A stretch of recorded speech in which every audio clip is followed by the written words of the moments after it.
बूढ़ा postman cycle पर सवार बैग लटकाए मोहल्ले में चिट्ठियां बांटते। बच्चे उन्हें सलाम करते हैं, लोग आदर से देखते हैं।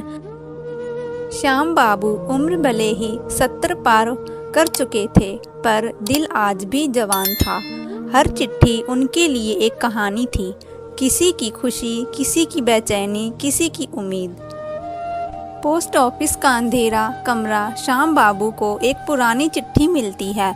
चिट्ठी मटमैली है, बिना टिकट के। वह उसे पढ़ते हैं।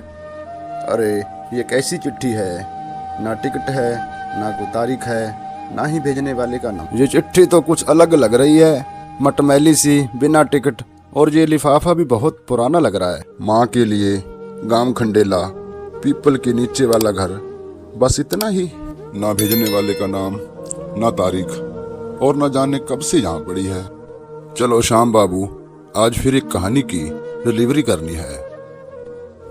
माँ जी, आज आपका मूड कैसा है, कुछ बताइए, मैं सुनने के लिए यहाँ हूँ। बस बेटा, तेरे आने से दिल हल्का हो जाता है। तेरी बातों में सुकून है। चलिए थोड़ी देर बाहर चलते हैं, ताजी हवा से आपका मन भी खुश हो जाएगा। तुम साथ हो तो कहीं भी जाना अच्छा लगता है। आपको अपनी सेहत का ध्यान रखना चाहिए। तुम्हारी बात सुनकर मुझे भी हिम्मत मिलती है बेटा। माँ जी, आपकी यादों का बोझ मैं अपना समझती हूँ, साथ मिलकर हल्का करेंगे। तुम्हारे होने से मेरी दुनिया रोशन है। चाहे जो भी हो, मैं आपके साथ हूँ, कभी अकेला महसूस मत करना। तुम्हारे होने से मेरी दुनिया रोशन है। आपकी हिम्मत देखकर मैं भी मजबूत बनती हूँ माँ। तुम्हारे प्यार ने मेरी सारी तकलीफें कम कर दी। तुम्हारे साथ मेरी दुनिया में फिर से रंग लौट आए हैं। आ गया खंडेला गांव। चिट्ठी वाले अंकल किसके लिए लाए हो इस बार चिट्ठी? किसी माँ के लिए है, पता नहीं अब वो इंतजार कर रही है या याद बन चुकी है। बाबूजी, यहाँ कोई पुराना पीपल का पेड़ है जिसके पास कोई घर हो? पीपल? हाँ हाँ, वो तो गांव के कोने पे है, बड़ेर के पास। अब तो वो घर भी खंडहर सा हो गया है। खंडहर? तो क्या अब वहाँ कोई नहीं रहता? नमस्ते भैया, मुझे एक बुढ़ी माँ का पता चाहिए जो पीपल के नीचे वाले घर में रहती हो। अरे हाँ श्याम बाबू, वो शांति देवी ही है, गांव की सबसे प्यारी माँ। सालों से अपने बेटे का इंतजार कर रही है। पीपल के पेड़ के पास ही उनका घर है।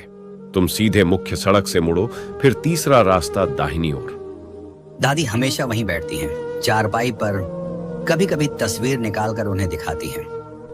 बहुत बहुत धन्यवाद आपका, मैं जल्द ही उनसे मिलकर ये चिट्ठी दूंगा। श्याम बाबू, ये चिट्ठियाँ बस कागज नहीं, भावनाओं का पुल होती हैं। आपकी वजह से ये कहानी जिंदा रहेगी। राम राम माई, क्या ये पीपल के नीचे वाला घर है? हाँ बेटा, तू कौन? माँ, मैं डाकिया हूँ, श्याम नाम है मेरा। आपके लिए एक चिट्ठी लाया हूँ, बहुत दिनों से रुकी हुई थी। मेरे लिए इतने साल हो गए, कोई चिट्ठी नहीं आई। किसने भेजी? नाम नहीं लिखा, बस लिखा है माँ के लिए। शायद आपके बेटे ने भेजी हो। मेरा मोहन, उसने कहा था लौट कर आएगा। शायद ये चिट्ठी उसकी आवाज हो। माँ, आपका बेटा कब गया था फौज में? लेकिन मेरे बेटे को तो 20 साल हो गए हैं फौज में गए हुए को। बेटा, तू चिट्ठी नहीं लाया, तू मेरा बेटा बनकर आया है। जब तू ये चिट्ठी पढ़ेगी तो मैं शायद सरहद पर कहीं हूं, या फिर भगवान ने मुझे अपनी गोद में बुला लिया होगा। तेरी बनाई रोटी, तेरा आंचल, तेरी ममता मेरी सबसे बड़ी ताकत है। हर रात तेरी दुआओं में ही मेरी जान बसती है। माँ, मैं जानता हूं ये दूरियां तुम्हें और मुझे दोनों को रुलाती हैं, पर ये फासले हमारे दिलों को कभी कमजोर नहीं कर पाएंगे। अगली राखी पर मैं जरूर आऊंगा, ये मेरा वादा है, चाहे हालात कैसे भी हों। तब तक अपने आंचल की छांव में खुद को संभालना। तेरे बिना ये जहां सूना सूना लगता है। तेरी ममता की छांव में बचपन बीता, और तेरे प्यार ने मुझे हर लड़ाई से लड़ना सिखाया। यहां सरहद पर हर दिन एक नई चुनौती है, पर तेरी यादों से मेरा दिल मजबूत होता है। मैं जानता हूं कि तुम भी हर दिन मेरी खबर का इंतजार करती हो, और मैं भी हर पल तुम्हारे चेहरे को याद करता हूं। मां, जब भी तुम्हें तकलीफ हो तो ये समझ लेना कि मैं भी उसी दर्द को महसूस करता हूं। मेरा मन हमेशा तुम्हारे पास है, और तुम्हारी दुआओं में मेरा सलामती का रास्ता छुपा है। तुम्हारे आंचल की खुशबू, तेरे हाथ की गर्माहट, वो मेरे लिए सबसे बड़ी ताकत है।